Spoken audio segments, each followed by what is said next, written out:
नमस्कार किसान भाइयों। ब्रायलर फार्मिंग में इस समय नुकसान होना वाकई किसानों के लिए एक बड़ी चुनौती है। यह कई कारणों से हो सकता है। आपके लिए वीडियो में यहाँ विस्तृत जानकारी दी गई है कि आप किसान भाई इस नुकसान से कैसे बच सकते हैं और अपने फार्म को कैसे लाभदायक बना सकते हैं। ब्रायलर चिकन फार्मिंग में नुकसान के मुख्य कारण और उनसे बचने के तरीके। ब्रायलर फार्मिंग में नुकसान आमतौर पर इन मुख्य कारणों से होता है। आज हम सभी कारणों पर डिस्कस करेंगे। नंबर 1 कारण है उच्च मृत्यु दर यानी हाई मोर्टेलिटी। बीमारियों या खराब मैनेजमेंट के कारण चूजों और मुर्गियों का बड़ी संख्या में मरना। नंबर 2 खराब फीड रूपांतरण अनुपात यानी पुअर फीड कन्वर्जन रेशियो, जिसको हम FCR कहते हैं। मुर्गियों का दाना तो ज़्यादा खाना लेकिन वजन कम बढ़ना, जिसे दाने की लागत बढ़ जाती है। नंबर 3 रोगों का प्रकोप, डिजीज आउटब्रेक। बीमारियों के कारण उत्पादन में कमी, मृत्यु और इलाज पर खर्च। नंबर 4 कमजोर बाजार मूल्य, लो मार्केट प्राइस।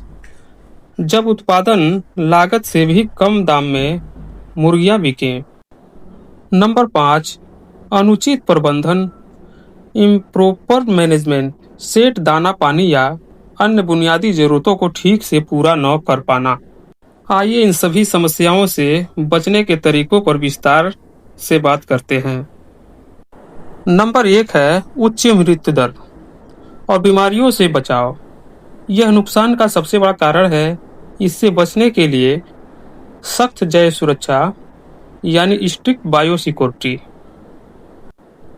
फार्म की साफ सफाई और कीटाणु शोधन।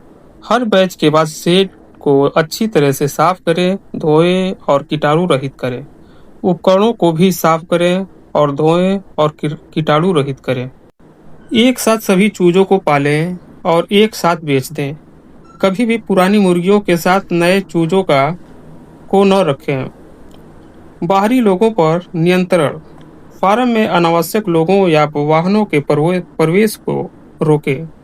कीट और कृंतक नियंत्रण, चूहे, मक्खी, जंगली पक्षी आदि बीमारी फैलाते हैं, इन्हें नियंत्रण में रखें। मृत मुर्गियों को तुरंत और सुरक्षित तरीके से जलाकर या दफनाकर हटाएं। वैक्सीनेशन प्रोग्राम, अपने स्थानीय पशु चिकित्सक की सलाह पर मुर्गियों के लिए आवश्यक टीकों जैसे रानीखेत, गैम्ब्रो, IB का सही समय पर और सही तरीके से टीकाकरण करें। टीकों का सही भंडारण और प्रबंधन सुनिश्चित करें। प्रॉपर ब्रूडिंग, पहले 1 से 10 दिन चूजों के लिए बहुत महत्वपूर्ण होते हैं। तापमान को नियंत्रित रखें। शुरुआत में 90 से 95 फ़ारेनहाइट या 32 से 35 डिग्री सेल्सियस तापमान होना चाहिए। पर्याप्त और उच्च गुणवत्ता वाला दाना उपलब्ध कराएं। चूजों की गतिविधि पर नजर रखें। Early chicks mortality and treatment, मुर्गियों के व्यवहार पर लगातार नजर रखें। बीमारी के शुरुआती लक्षणों जैसे सुस्ती, दस्त, दाना का न खाना को पहचानें। बीमारी का संदेह होने पर तुरंत पशु चिकित्सक से संपर्क करें और उनके निर्देशानुसार ही उपचार करें। स्व चिकित्सा से बचें। FCR में सुधार और उचित ग्रोथ रेट। अच्छा FCR का मतलब है कम दाना खाकर ज्यादा मांस उत्पादन। हाई क्वालिटी का दाना खिलाएं। केवल विश्वसनीय कंपनियों का उच्च गुणवत्ता वाला संतुलित दाना ही खिलाएं। दाना पक्षियों की उम्र और ज़रूरतों के हिसाब से होना चाहिए। Pre starter, starter, finisher. दाने को सही और सुरक्षित जगह पर रखें ताकि उसमें नमी और फंगस न लगने पाए। मुर्गियों के लिए उचित फीडर का इंतजाम करें ताकि सभी मुर्गियां आसानी से दाना खा सके। फीडर को बहुत ज़्यादा न भरें ताकि दाना बर्बाद न हो। दाने को गीला न होने दें। पानी की उपलब्धता, मुर्गियों को हमेशा साफ और ताज़ा पानी पिलाएं। पानी के बर्तनों को नियमित रूप से साफ करें। बाजार भाव मूल्य में उतार चढ़ाव। ये समस्या किसानों के लिए नियंत्रण से बाहर है, लेकिन कुछ उपाय किए जा सकते हैं। उत्पादन का समय त्योहारों या मांग वाले मौसम से पहले अपने बैच को तैयार करने की कोशिश करें, जब कीमतें बेहतर होती हैं। हालांकि यह संभव नहीं होता है।